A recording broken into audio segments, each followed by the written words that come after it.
guys, it's Stacy with Chapter 6.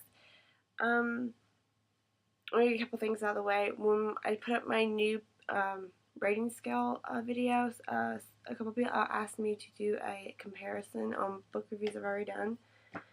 So I'm going to go ahead and do that on 3 of them. I'm going to start with Evermore. With the new rating scale, I would have given Evermore a 5, meaning that it was a consistent book, but the characters and the story itself, the uniqueness and the writing style was not amazing. So it was just been a flat, 5, a decent read. It wasn't anything spectacular. So that's what Evermore would have got with a new rating scale. Next one I'm going to do is Skin Hunger that I did a review on. And with this one, it would have got a 7, meaning that the writing style was good, the story was good, but the characters, there was one character that was really getting on my nerves, but he's not really a main character. He's kind of a side character, but he's one of those characters you love to hate. So this would have gotten a 7 on the new rating scale. The last one I'm going to do is A Wrinkle in Time. A Wrinkle in Time, I think I gave it, I don't remember what I gave it, but on the new rating scale it would have gotten a 9, meaning that there are good characters, there's good story. The writing style in this is amazing. I really have to give it up to her for the writing style. It was really good. But it would have gotten a 9, meaning it wasn't for everybody, especially for me, because it was too sci-fi for me. That's that. But what I'm really here for today is I'm doing a book review on Marked. It's by PC and Kristin Cast. First of all, I don't really like the picture on the cover, but I love the cover itself. I don't know if you can see the shiny symbols that are on it. Those are really, really pretty. I love those. I think all the books have them on it. It's 306 pages long. And everything I'm going to say to you is on the back of the book. Again, no spoilers. In this world, the House of Night world, the way you become a vampire is you get marked, meaning you get a symbol on your forehead that's just an outline of a symbol. It's not filled in.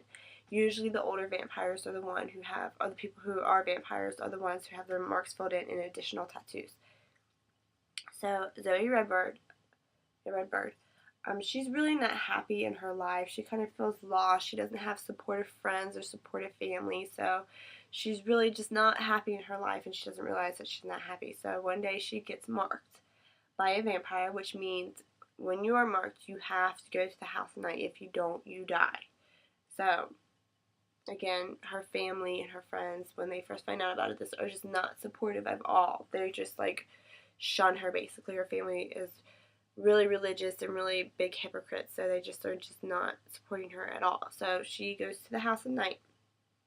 Oh, before she goes to the House of Night, she gets an encounter with the goddess, the vampire goddess, which gives her a special power.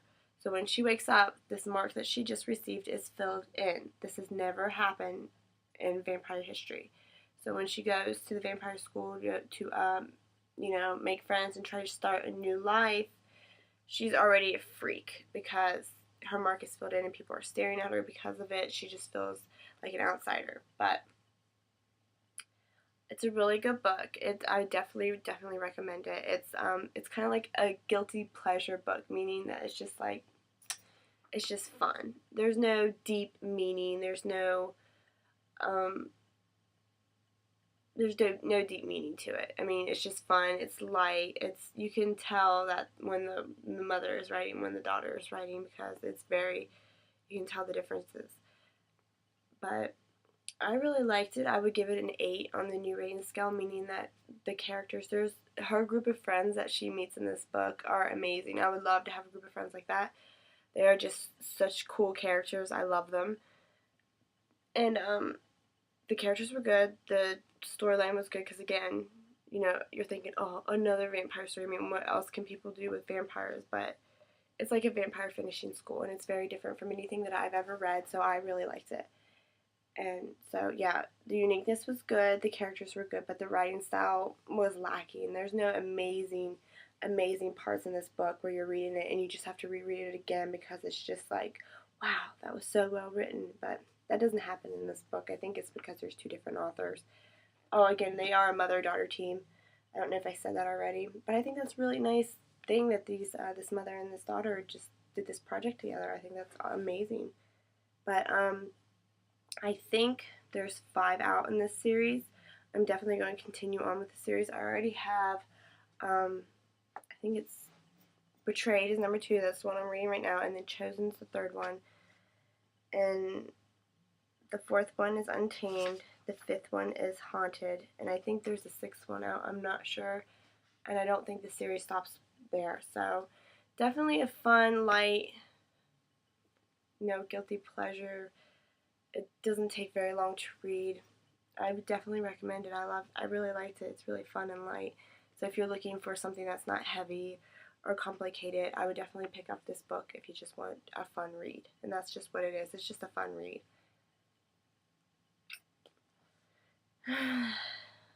Let's see. Oh, there is, again, a warning I want to place with this book. Something happens at the beginning of the book that is not appropriate for younger kids. So I would say it is a young adult book, but I would say 13 and up. I wouldn't let a 12 or 11-year-old read this because there is some dirty things that happen in this book. Not too dirty, but again, not for younger minds. But besides that, I really liked it. It was really cute, really fluffy, and I enjoyed it. So definitely pick it up. That's my review today. This is Stacy with Chapter Chicks, and this chapter was for you.